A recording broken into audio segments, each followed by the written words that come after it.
पाणी.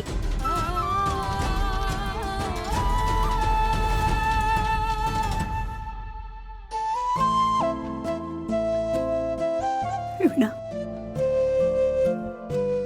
वीणा, संतोषने हात उगारला ग तुझ्यावर. स्वप्नातही वाटलं नव्हतं की हे असं काहीतरी पाहावं लागेल. माझा मुलगा असं काहीतरी करेल. तुझी माफी कशी मागू कळत नाहीये. हात जोडते बाळ, शक्य असेल तर. असे हात नका जोडू. यात तुमची तरी काय चूक आहे? आमची चूक आहे. आई वडील म्हणून आमच्या मुलांवर संस्कार करण्यात कुठेतरी कमी पडलोय का आम्ही? नाही आई, असं काही नाहीये. अहो, लग्न झालं तेव्हा एवढ्या टोकाचं कुठे वागत होते ते? आणि पुढे या थराला जाऊन वागतील असं वाटलंही नव्हतं हो कधी.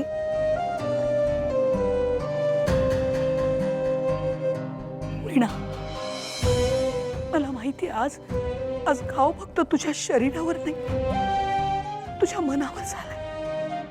अगं, तुझ्याच काय आमच्या मनावर झालाय, आम्ही केलेल्या संस्कारांवर झालाय. आई, ते जे वागतायत त्यात तुमचे संस्कार नाही तर त्यांचा लोभीपणा आडवा येतोय.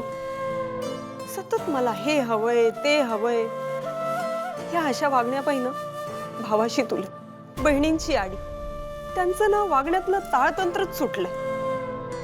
जाऊ द्या, मला ना त्या विषयावर बोलायचं पण नाही आई. जे झालंय ते झालं. हो, आता दुःख करण्यात काय अर्थ आहे? इतकी समजूतदार कशी का तू?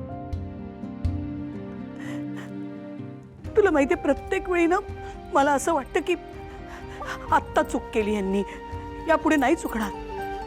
पण नाही, एक चूक मग दुसरी मग तिसरी, चुका काही थांबत नाही त्यांच्या. अगं, आता किती उत्साहात मी कुमारिका पूजनासाठी आले होते. सगळा उत्साहच गेला बघ. काही करायची इच्छाच नाही आता. मी समजू शकते तुम्हाला आता काय वाटतंय ते, पण तुम्हाला सांगू, त्यांच्या अशा वागण्याची ना आता मला सवय झालीये. त्यामुळे मला आता काहीच वाटत नाही त्याचं. हे बघा, मी आता मुलींना बोलावलंय, येतीलच त्या थोड्या वेळात. आता त्यांच्या पुढे आपल्याला असं हातपाय गाळून कसं चालेल? जे घडलंय ते विसरून जाऊया. आपली घरातली भांडणं घरातच ठेवूया, बाहेर जाता कामा नाही, हो ना? चला पटकन तयारीला लागूया. आणि तुम्हाला सांगू का, मला एकटीला एवढं टेन्शन आलं होतं ना की दिवसभर मी हे सगळं एकटी कशी पार पाडेल. पण तुम्ही आलात आणि मला इतका उत्साह वाटायला लागला. म्हणून सांगू, बाबांनी पण पैसे दिलेत मला सगळी तयारी करायला. त्यांनाही वाटतं ना सगळं कसं छान व्हावं, सागर संगीत व्हावं. मी सगळी तयारी केली आहे हे पाहून त्यांनी कौतुक करायला हवं ना माझं. मग चला आता पटकन तयारीला लागूया. माझे बाबा नाही आहेत, मग बाबांचा शब्द कसा खाली पडू देईन मी, हो की नाही? त्यासाठी तरी तयारी करायला हवी. चला लवकर. यांचा शब्द तू नाही पडू देणार ग. आणि तू जे करतेस ते पाहून हे कौतुक सुद्धा करणार. तुझं कौतुक करावं तितकं थोडं आहे का? कधी कधी कळत नाही मला. कधी कधी तुझ्याकडे बघून असं वाटतं की लहान मुलगीच आहे घरात. चिडतेस काय, रुसतेस काय, रागावतेस काय, सिंचनाला अगदी टोमडे सुद्धा मारतेस. पण मला माहितीये त्यामागे एक सुज्ञ मुलगी आहे, एक कणखर बायको आहे, जबाबदार सून आहे. तुला खरं सांगू का वीणा, तुझ्यासारखी सून मला लाभली आहे ना, खरंच खूप नशीबवान आहे. अगं, रोज तुझ्याकडनं काही ना काही शिकते मी. आई, पुरे करा आता माझा कौतुक समारंभ. चला पटकन तयारीला लागूया.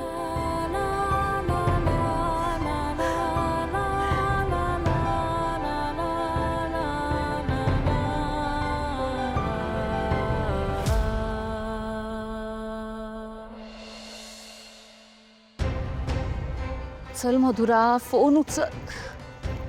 काय झालं या मधुराला? कॉल का उचलत नाहीये ही माझा? बहुतेक आता मलाच हॉस्पिटलमध्ये जाऊन सनीची चौकशी करावी लागणार आहे. पण मला इथून लवकरात लवकर निघायला हवं. जयंत ऑफिसहून घरी पोहोचायच्या आधी मला घरी पोहोचणं गरजेचं आहे.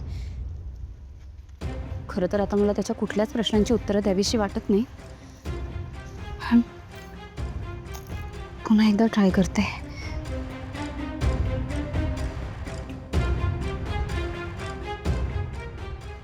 मीच जाते. मधुरा,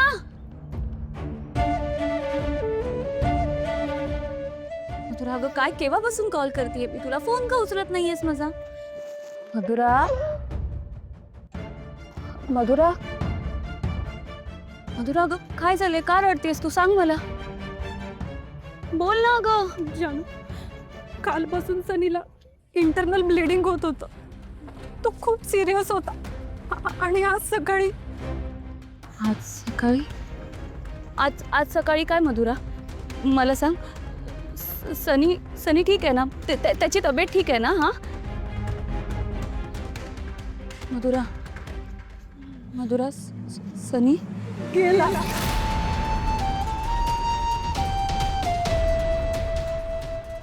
गेला?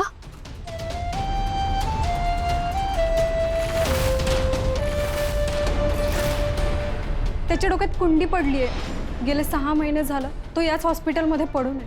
त्याला ब्रेन हॅमरेज झालं. जानू, तुला माहितीये त्या दिवशी सनीच्या डोक्यात कुंडी कोणामुळे पडली? कोणामुळे सनीच्या डोक्यात कुंडी पडली? तुझ्या नवऱ्यामुळे. सनी, सनी गेला? जयंत, मी आज एका माणसाचा जीव गेला नाही.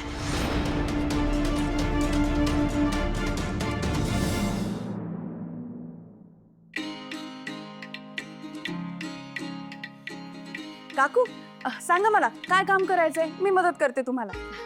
अगं कशाला, राहू देत. इतकी छान दिसतेस तू, मस्त तयार झालीयस, काही गरज नाही आणि एवढं काम सुद्धा नाहीये. बरं तू एक काम कर, फळं ठेवली आहेत ना ती घे, काप आणि खा. कारण एकदा कार्यक्रम सुरू झाला ना की नंतर तुला तो संपेपर्यंत काही खाता पिता येणार नाहीये. काकू, मी खाईन हा फळ, पण एका अटीवर. जर का तुम्ही माझ्याबरोबर फळं खाणार असाल तरच. चालेल? ठीक. आणते मी. भावना, मी ना प्रत्येक वेळी तुझ्याबद्दल गैरसमज करून घेते आणि तू तो मोडून काढतेस. सिद्धूला तू वाचवलंस, अगदी जीवावर उदार होऊन वाचवलंस, त्याला घरी आणलंस. मला माफ कर भावना, मी ना अशी चुकीची वागते अधूनमधून तुझ्याशी. काकू, असं नका हो बोलू तुम्ही. मी समजू शकते तुमची अवस्था. हो ना, मग मी जे सांगेन ते ऐकशील?